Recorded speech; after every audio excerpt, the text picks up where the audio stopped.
66 minus 6, we will get 60 divided by 6 is equal to 10.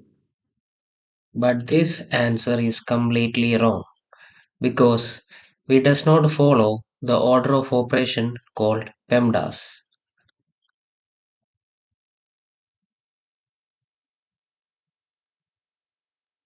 According to PEMDAS, parentheses have higher priority, then exponential, then multiplication and division have the same priority, then addition and subtraction have same priority. Here in this problem, you can see we have subtraction and division. According to PEMDAS rule, division have higher priority than subtraction. So we have to calculate the division first.